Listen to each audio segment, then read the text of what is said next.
We have talked quite a bit about sectionalism and the sectional crisis, and it is in this time period, the getting towards the mid 1800s, that it comes to a head.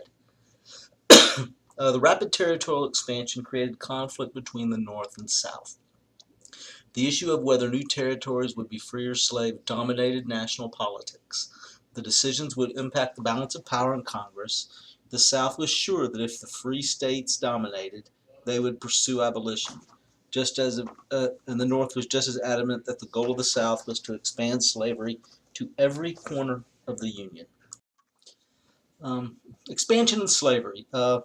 This political conflict over the extension of slavery was, to the new territories, it historically was kept out of politics. But once the Mexican War happened, it threw it right into the mix, and they started talking about it because all of the new territory that was acquired from the Mexican War, both sides want to dominate. The North wants it to be free of slavery, and the South wants it to be open to slavery, and mainly for the purposes of congressional balance. Because when they become new states, they will either support slavery or not in the House and in the Senate. Now, of course, if you recall, after the Mexican War, the Wilmot Proviso was put forth that would ban all slaves and black persons from the new territory. The goal, according to the Wilmot Proviso of the time, was to reserve the land for white farmers. And it was very controversial, and of course the North supported it to some extent, but the South, they hated it. They did not support it at all. And then in the election of 1848, it was the first election where this, the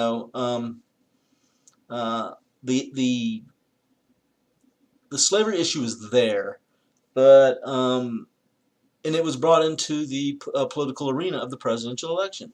Lewis Cass was the Democratic nominee from Pennsylvania, and he proposes popular sovereignty, the idea that each individual territory, that each individual state should determine for themselves by vote whether they should have slavery or not. Martin Van Buren, if you remember, the former president, was of what's called the Free Soil Party, and wanted definite limits on slavery. And the Free Soil Party will be the kind of the precursor to what will become the Republican Party led by Abraham Lincoln. So the Free Soil wanted definite limits on slavery, meaning, that they weren't abolitionists. They weren't calling for the abolition of slavery, but they didn't want expansion of slavery. Zachary Taylor kind of rode the fence, like modern politicians do. He tried not to commit too much to one side or the other. And of course, he was a war hero from the Mexican War, and so he's of the Whig Party. And he ends up winning with less than 50% of the vote. He got a plurality of the vote, which is the most votes of the three, but he didn't even get a 50% total of the popular vote. Now, he did get a majority, or more than 50% of the electoral college, which is required to win the election. Now, once Taylor takes office as president, Zachary Taylor, he proposes immediate statehood for almost all of that land that was taken in the Mexican War, California and New Mexico. The South was not happy. The South was not happy about immediate statehood for California and New Mexico, because that did not give time for planters to go in, pro-slavery planters, of course, to go in and establish their political culture and establish their dominance. And so they resisted this new statehood immediately, because they knew that if it did come to popular sovereignty and the vote of the people, most of them would vote against slavery. So they didn't like this, and they refused to participate. The Southern Congress members refused to support it. So a guy named Henry Clay, who had been around a long time, he had been around since the 1830s. If you remember, he was part of the corrupt bargain of Andrew Jackson. He came up with a compromise. He said, let's admit California is a free state, and that's a win for the North. Let's prohibit slavery, the trading of slaves in the District of Columbia or Washington, D.C. Even in 1850, slaves were still being traded within walking distance of the White House. So that was another a win for the North. But he also, as part of the compromise, suggested a strong fugitive slave law. Those accused of being runaway slaves have no rights whatsoever, and Northerners would be required to return runaway slaves, and the Northerners could be punished in the courts if they harbored runaway slaves or helped runaway slaves. Um, that was, of course, a win for the South. New Mexico would be admitted on the basis of popular sovereignty, and I guess depending on when that happened, whether it was quickly or later, it depends on whether the North or the South would support it. Of course, immediately that would be the North, and later that would be the South. Zachary Taylor opposes the compromise. He opposes this compromise. Vice President Millard Fillmore supports the compromise. And unfortunately, in July of 1850, Zachary Taylor dies in office from a stomach ailment or something. But eventually the compromise will pass, but in different parts. There would never that compromise would never pass as a whole piece of legislation because there's too much to not like for all sides. But if you can break it up into little chunks and persuade people to vote for small pieces of it, and the majority of it did pass eventually. Now here's a map of the United States after the Compromise of 1850. The green states are slave states, or territories like the Indian Territory, what will become Oklahoma. The purple states and territories are free, no slavery, and then that kind of rusty color, New Mexico and Utah territories, will be open to slavery by principle of popular sovereignty if the people vote for it. And so, as you can see, the sectional divisions are starting to become very clear. Green versus purple in this map, South versus North. The two existing parties, major parties nationally at this time, are the Democrats and the Whigs. And both of them are being divided and fractured over the issue of slavery, because you have Northern Democrats and Southern Democrats. You have Northern Whigs and Southern Whigs, and they're starting to kind of dig in, and they're starting to their philosophy or their beliefs over slavery will begin to override their political loyalties. And then you have the election of 1852, presidential election once again. The Democrats, who put forward Franklin Pierce, focus on economic issues. They're much like Zachary Taylor. They're trying to avoid the slavery issue. You don't want to anger anybody by picking the wrong side, so they try to appease both sides of the slavery issue. The Whigs, led by another Mexican war hero, Winfield Scott, are divided over the issues, and they try to avoid it too. But Pierce wins in a landslide. But as you can see, there's a third party down there when you look at the candidates. A guy named Hale for the Free Soil Party, which was an anti-expansion of slavery party. Another important piece of legislation that came out of this time period and this issue over slavery in a lot of ways was the Kansas-Nebraska Act. The Kansas-Nebraska Act. Those were two territories during this period. There's a senator in Illinois named Stephen Douglas, and he wants to settlement in Illinois and also in Kansas and Nebraska because he desires the Transcontinental Railroad to pass through Chicago. They're starting to talk about on the national level at Congress about building a transcontinental railroad from the Mississippi River, the Missouri River, that area, all the way to the Pacific Ocean. Okay, and the territories of Nebraska and Kansas, which some of the railroad might run through, would need to be settled as far as whether they were slavery or free. And his goal, the Kansas-Nebraska Act, would apply popular sovereignty to both Kansas Territory and Nebraska Territory. Of course, the act passes on a sectional vote, one side or the other. The South supports it because they feel like that they can win the elections supporting slavery, and the North opposes it, and they're angry once this happens. The Democrats, this is really almost the final split in the Democrats between the Northern and the Southern Democrats. The Whigs are indecisive. They can't decide what they want, and you have those supporting it and those against it, and so the party kind of goes away. The Whigs will kind of disintegrate quickly into the future, and the Democrats become the sole Southern party. There are no more Southern Whigs. Any Southern Whigs who were pro-slavery generally were folded into the Democrats. So the Democrats become the sole Southern party. And the Free Soil Party and the Northern Whigs and some of the Northern Democrats, they're going to kind of blend together and morph into what will become the Republican Party. But we're getting ahead of ourselves here because the Republicans have not been formed yet. Also during this time, which angered the North, was President Pierce attempting to acquire Cuba. Cuba is right off the border of Florida, and it had always been a kind of an appealing place, an appealing territory to have. And so Pierce attempted a couple of times to acquire it from Spain, but it didn't succeed.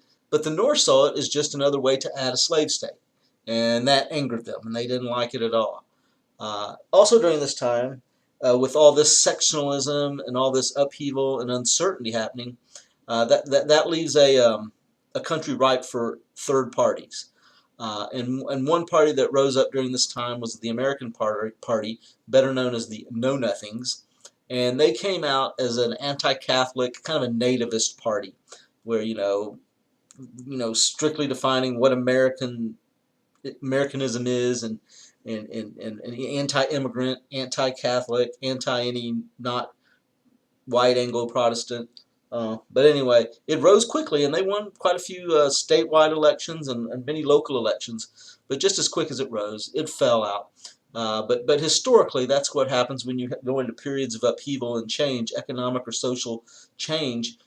Third parties come up and extreme parties come up to kind of give people a fake hope that by blaming others that they can solve all their problems. So here's the map after the Kansas-Nebraska Act. As you can see, you got the slave states and territories that are green in the south. You've got your free, the purple, California, Oregon, Washington territories, and then your traditional northern states. And then you have, of course, Utah and New Mexico open to popular sovereignty by the Compromise of 1850. And then there's Nebraska and Kansas. As you can see, that's right in the middle of the trek that would go to the Pacific coast for a transcontinental railroad. And it is those two territories that became open to popular sovereignty based on the Kansas-Nebraska Act of 1854. This map and chart shows the results of the election of 1854, the congressional election. It's not a presidential election year, it's a congressional election year. And as you look down at the bottom left-hand corner, you can see the Democrats losing a lot of northern support. That's where their losses are. 52-53 Congress had 160 Democrats. Well, the 1854 and 1855 Congress had only 84. So almost half they've lost in their party. The Whigs, they lose some support. But what's notable is that you have two parties, the Republican Party and the American Party, which is the Know Nothings, who come out of nowhere. The Republicans didn't even exist in Congress in 1852, 1853, but they have 46 members in 1854 and 1855. The American Party, had one member in 1852, 53, but 62 in 54, 55. And as we just mentioned, the American Party will kind of go away, but it's the Republican Party that's going to reap the rewards of all these people leaving the Democratic Party and the Whig Party. And so now we're going to see the rise of the Republicans, the Republican Party. And this is a party that basically is calling for no expansion of slavery. And they will be former Whigs who got disillusioned, especially with the Southern Whigs. You got the Know Nothings, whose party disintegrated. You have Northern Democrats who left the Democratic Party when they became solely a Southern Democratic pro-slavery party. And Free Soilers. Those were Free Soil Party. So you have all these different people that kind of had similar ideas towards slavery. They may not want the expansion of slavery for different reasons, but most of them don't want the expansion of slavery, and that gave them a common bond to form around the Republican Party. Their goal, most of them, was to defend Western white farmers from slavery. We always have to remember this. They had reasons other than just abolitionism to to to not support the South and the system of slavery. Most of them didn't want the expansion of slavery, but it wasn't because of moral reasons or ethical reasons. It was generally economic reasons, or oftentimes racist reasons. They just didn't want black people living out in those areas, and they didn't want black labor competing with them for jobs. And so now, also during this time, the rise of Republicans, you also have something called Bleeding Kansas. Now, if you remember, in that popular sovereignty vote, the Kansas-Nebraska Act, both the territories would be determined whether they're free or slave by the popular vote. And so Kansas territory was going to have that vote. And so what happens is people flood in from out of state on both sides to vote, but especially from neighboring Missouri, that is a slave state. Many people, slave supporters, flooded into Kansas and kind of squatted there as supporters of pro-slavery Kansas. So they began to compete against each other, and there was violence. And the Republicans used this issue of violence and Southern, illegal voting to appeal to voters. And anyway, then we have the election of 1856, which is a presidential election year. You have the Republican. If you remember John C. Fremont, he was one of the heroes of the Mexican War in California. He campaigns only in free states because he knows he's a Republican. They don't want the expansion of slavery. They know that they can't win southern states, so they don't even bother. The Know-Nothings put forward a presidential candidate named Millard Fillmore, of course the former vice president under Zachary Taylor, and he's calling for compromise. And the Democrats put forth James Buchanan, and he just basically is riding the fence and defends the compromise of 1850. He wins, and he will become one of the most ineffective presidents ever, but he wins. But the Republicans, even though they lost the presidential election, they gain seats in the Congress, and they also gain strength in the North. And so, as you can see, the Republicans are right. Now, remember we were talking about the Kansas.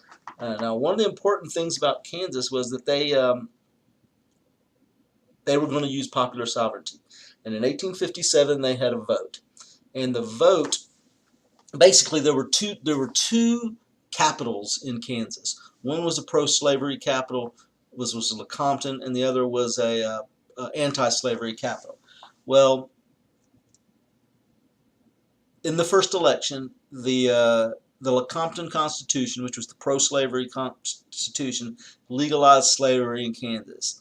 But people challenged the election, saying it was rigged. There were many illegal voters coming in from Missouri especially. And so any new constitution for a state must be approved by the House of Representatives. Well, the House of Representatives of the United States refused to admit Kansas under that constitution because it was obviously rigged. And so they called for new elections, and Kansas defeats Lecompton by a 6-1 margin. So the Lecompton pro-slavery constitution is defeated by a large margin in the second election. And the Lecompton crisis and the Dred Scott case solidifies split in the Democratic Party, and we're going to really talk about Dred Scott. The period between 1857 and 1860 is kind of when the final sectional break is achieved between the North and the South. You have open hostility, specifically in Kansas, where there's a reason they called it Bleeding Kansas. It was because there was actual fighting and killing over the issue of whether Kansas would be a free state or a slave state. There were also cultural divisions within America. Protestant denominations, Christian denominations split over the issue of slavery. It's why we even to this day have Southern Baptist churches, because they split from the main Baptist church over the issue.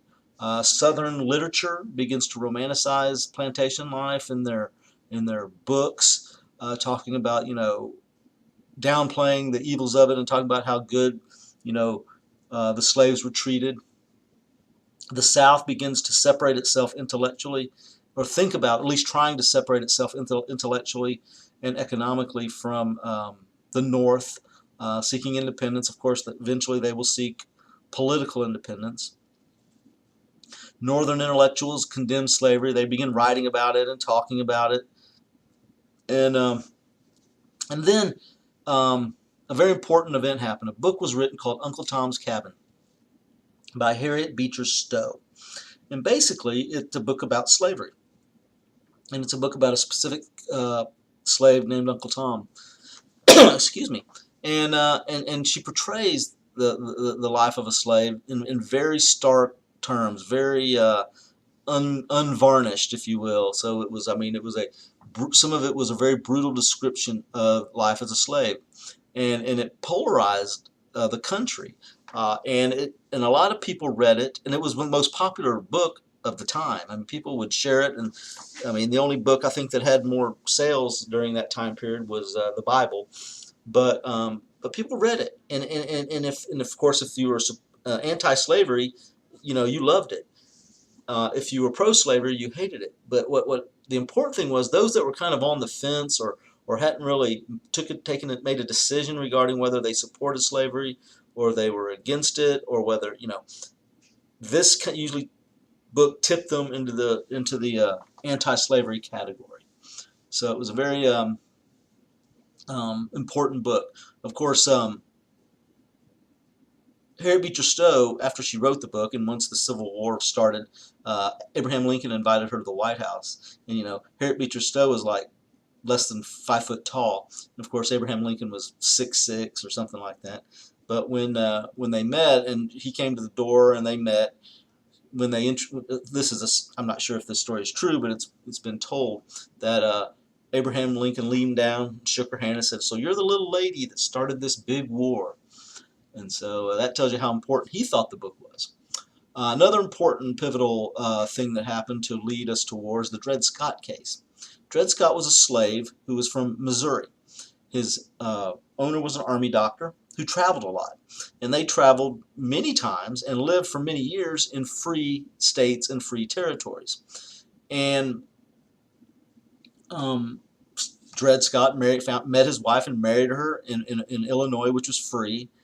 And so when his owner died, he sued for slavery. Sued for freedoms. And his argument was, I've lived in free territory, and when I lived in free states and free territory, that made me free. And once free, always free. You cannot re-enslave me. So it goes to the Supreme Court, and the Supreme Court rules that.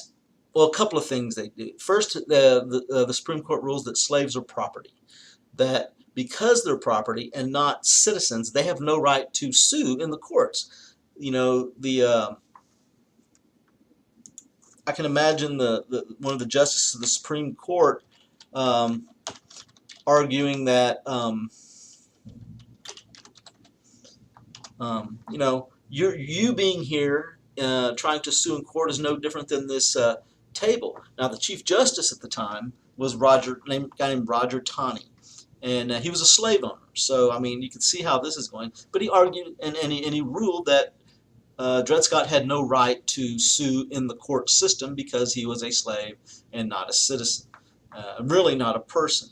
But Taney went even farther. He went so far as to declare the Missouri Compromise of 1820 unconstitutional. And if you remember, that Missouri Compromise of 1820 was that a law that drew a line, between the North and the South, stating that, you can have slavery below this line but not above this line. And his argument is that, well, since slaves are property, Congress cannot make a law telling people where they can take their own property. If I want to take my car, to Illinois or New York, I can do that. And that's, or your buggy or whatever, any property you have, the Congress can't tell you can't take it to another state. And since slaves are property, he argued that the whole law was unconstitutional. Well, the Northern reaction was swift and fierce. They saw this as opening up all the northern states to slavery, because now slave owners could take their slaves anywhere in the country that they wanted. And so they saw this as a conspiracy to expand slavery, and they reacted angrily. And this is really the final split between the North and the South. Another important event that happened during this time, and that finally put Abraham Lincoln on the national stage, was the Lincoln-Douglas debates. It was in the senatorial election of 1858 in Illinois. Stephen Douglas was the sitting senator, and Abraham Lincoln was going to run against him. And Abraham Lincoln had some political experience in Illinois. He had been a House of Representatives member for a while. He had been a lawyer for a while, but he wasn't that well known. But back then, to debate, there wasn't television debates, so if you wanted multiple people to hear the debate and see the debate, you had to travel around the state and debate over and over again. And that's what they did. Lincoln was arguing that that the South had a plot to extend slavery, and he argued against that. He argued for no expansion of slavery. Now, he promised to work, slowly and gradually towards abolition, but he basically is arguing for no expansion of slavery. Leave it in the states where it is, and any expansion of new states slavery would not be allowed.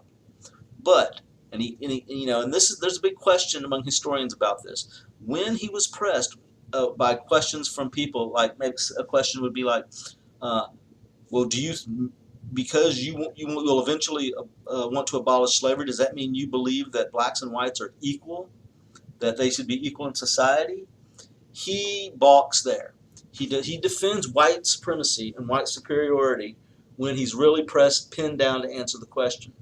And many argue that that was his true feelings. Others argue he just had to say that to get elected, because even people that wanted no expansion of slavery, and even people that believed in abolition, there were those that believed in those things, but they still couldn't take that next step to pure equality.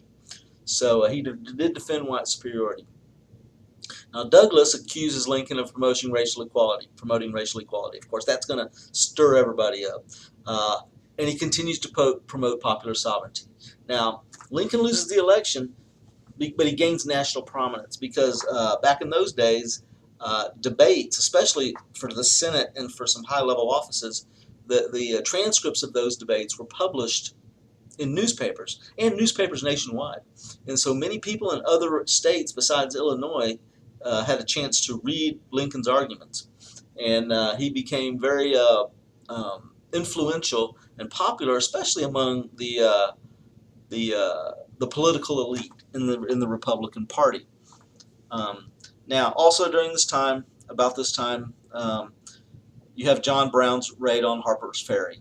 John Brown was a radical abolitionist who believed that it was his mission to lead a revolution, and so he goes to Virginia, to Harper's Ferry, which is an armament where the government stores their arms, and he seizes this armory with his sons and some others, and his goal is to get these arms, go from plantation to plantation, if necessary, killing the masters and freeing all the slaves. And as he does it, he'll gain an army. All the freed slaves will join his army, and they will just continue in this revolution.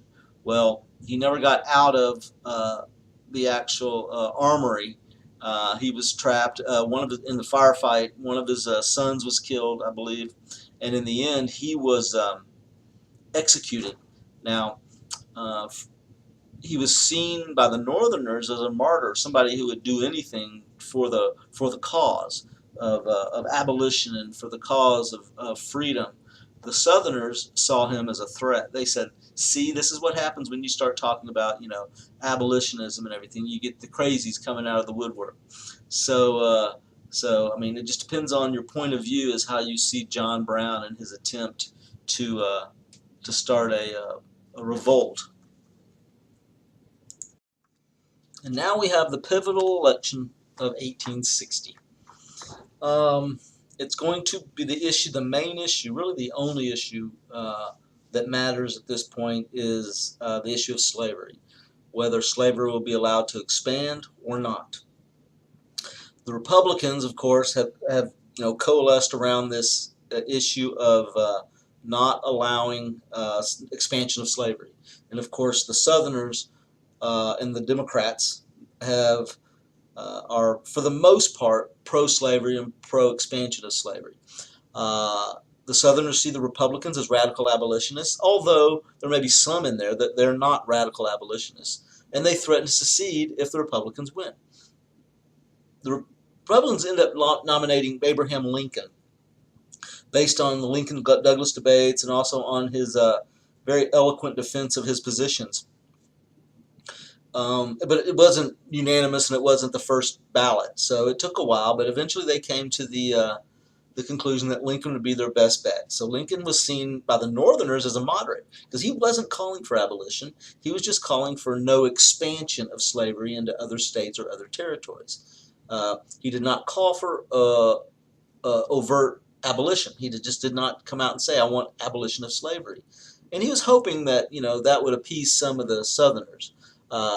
Tariffs, he argued for tariffs and internal improvements to maybe draw in some more people into the party and to vote for him. Very importantly, the Democrats split their vote. This is almost like a divide and conquer. Once the enemy is split, they're much more easily to be defeated. So the Democrats split into three different factions. You have the Northern Democrats, led by Stephen Douglas of Illinois, if you remember him. He calling for popular sovereignty. Then you have the Southern Democrats, led by a guy named John Breckinridge, who called for expansion of slavery. And then you had the Constitutional Union Party, led by a guy named John Bell, who wanted to kind of maybe continue with compromise, the Compromise of 1850. Just try to solve the problem short term, just to avoid the oncoming conflict that he sees. Well, with the Democrats splitting their votes three ways, Lincoln was able to win. He only carried northern states, but he was able to win the election. Here's the Electoral College map of the election of 1860. As you can see, the Southern Democrat, John C. Breckinridge, in the purple there, won the Deep South. He's a Southern Democrat. He wins the Deep South. And you can see Lincoln wins nothing but northern states in the green. But he wins enough, and especially he wins enough of the most populated states to achieve an Electoral College victory. But interestingly, you've got the Northern Democrats, of course, Stephen Douglas, winning, it looks like, Missouri and part of New Jersey, and then the Constitutional Union Party by John Bell winning the Upper South. Now, the Upper South, as we're going to see later in this unit, is going to be pivotal in the Civil War. That those states that fall between the Deep South purple and the Northern green. So, explaining the crisis, the South sees the election as relegating them to permanent minority status because since Lincoln is president and Republicans control Congress, any new states will be non-slave. They will be free. And there's going to be a lot of new states coming in, and everybody knows it. So the South knows they will never be able to add any more House of Representative members or senators to Congress. So they will forever be a permanent minority. And they begin seceding. We'll talk about that in the next section. It's just a fundamental conflict of ideals. The Southern ideals of paternalism, generosity, and prosperity, the way they saw themselves, but also slavery defended on racial grounds. They saw slavery as an economic imperative and an economic good, but they also defended it because, by saying, these slaves are inferior humans. Um, the Northern ideals, inspired by the evangelical Protestantism, the reforms, of the Great Awakenings, the people are free and responsible. The Enlightenment ideas of free and responsible people choosing their own path, choosing their own life, self-determination. And they argue that slavery in itself was tyrannical and immoral, and people should not be able to own other people.